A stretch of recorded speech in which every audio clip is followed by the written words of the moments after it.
जय माता दी। राधे राधे फ्रेंड्स। नवरात्रि शुरू होने वाली है। आज की वीडियो में नवरात्रि में आने वाले सामग्री जो पूरे 9 दिन तक हमें चाहिए उसको मैं दिखाने वाली हूँ। हो सके तो आप एक लिस्ट बना लीजिए ताकि कोई भी सामान न छूटे और आपकी पूजा अच्छे से संपन्न हो। नवरात्रि की पूजा के लिए सबसे पहले हमें चौकी चाहिए। चौकी छोटी या बड़ी हो, आप अपनी सुविधा से रख लीजिए। उसके बाद उस पर बिछाने के लिए लाल कपड़ा चाहिए। अगर आपके पास पुरानी हो तो आप उसको भी धो के रख सकते हैं या फिर आप नई खरीद के ला सकते हैं। उसके बाद हमें माता रानी की फ़ोटो या फिर मूर्ति चाहिए। आपके पास जो भी हो आप उसे रख लें। मेरे पास पुरानी फ़ोटो जो थी फ्रेंड्स वो थोड़ी ख़राब हो गई थी, इसलिए मैं नई माता का स्वरूप लेकर आई हूँ जो बहुत ही प्यारी लग रही है।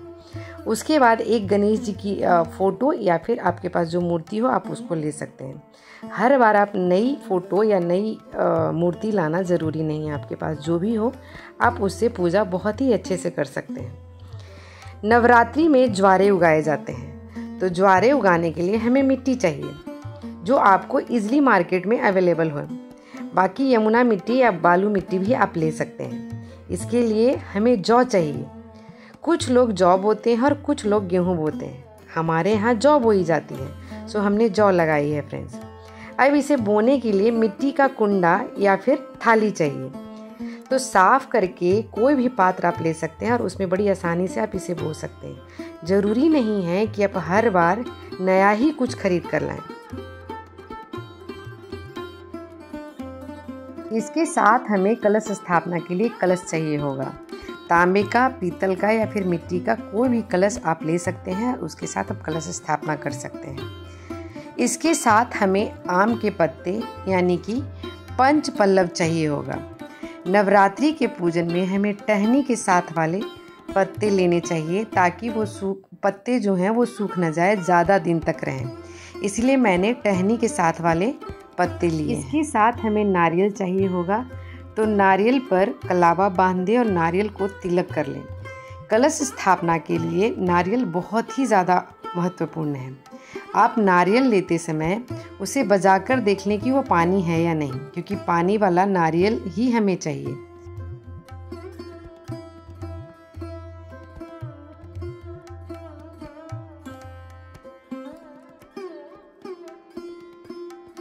इसके साथ हमें 2 चुनरी लेनी है, एक तो माता रानी के लिए और एक नारियल के लिए, और ये हमें नई ही लेनी होती है।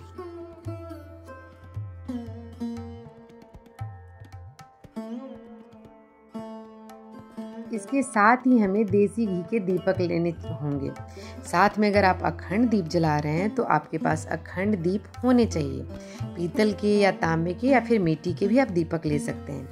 अखंड दीप के लिए हमें बड़ा दीपक चाहिए, क्योंकि छोटा दीपक तो आप रोज जलाएंगे आरती करते समय या फिर पूजा करते समय, लेकिन अखंड दीप तो आपके 9 दिन तक जलेंगे, तो वो बड़ा दीप में ही चलेगा।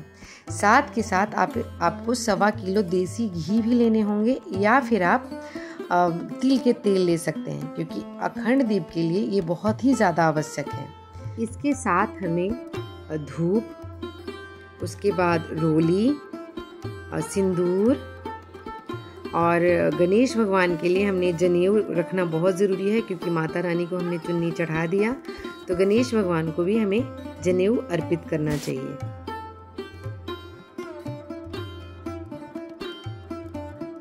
इसके साथ हमें सुपारी लेने हैं। देखिए, अगर आप नवग्रह की स्थापना करेंगे तो आपको ज़्यादा सुपारी चाहिए, और अगर आप नहीं करेंगे तो आपको 2 सुपारी ही चाहिए कलश में स्थापना के लिए। इसके बाद पंचमेवा का भोग माता को सबसे प्रिय है, इसलिए पंचमेवा का भोग ज़रूर लगाएं। उसके अलावा पतासे का भोग बहुत ही ज़्यादा शुभ माना गया है, इसलिए आप एक बार ही पतासे ले आएँ, आप उसे रोज़ भोग लगा सकते हैं। इसके बाद लौंग जो बहुत ही ज़्यादा ज़रूरी है, और इलायची, ये रोज़ भोग में भी माता को लगाया जाता है। ये माता का बहुत ही ज़्यादा प्रिय सामग्री है, आप इसे ज़रूर लाकर माता को अर्पित करें। फिर माँ को दक्षिणा अर्पित करें। आप ये किसी भी दिन 9 दिन में कर सकते हैं। आप पहले दिन भी कर सकते हैं, 9 दिन में किसी एक दिन भी बीच में कर सकते हैं। फिर आप कपूर ले आएँ। एक कपूर की जो टिक्की होती है वो हवन के लिए भी बहुत ज़रूरी है, और कितने लोग इससे आरती करते हैं, तो ये भी बहुत ज़्यादा ज़रूरी है। उसके बाद आप हल्दी की गांठ ले आएँ। ये कलश में डालने के लिए बहुत ज़रूरी है। अगर आपके पास हल्दी की गांठ नहीं हो तो आप हल्दी भी डाल सकते हैं। माचिस तो सबसे ज़्यादा ज़रूरी है, आप माचिस रख लें। जो भी ऋतुफल उस समय अवेलेबल हो वो माँ को अर्पित करें।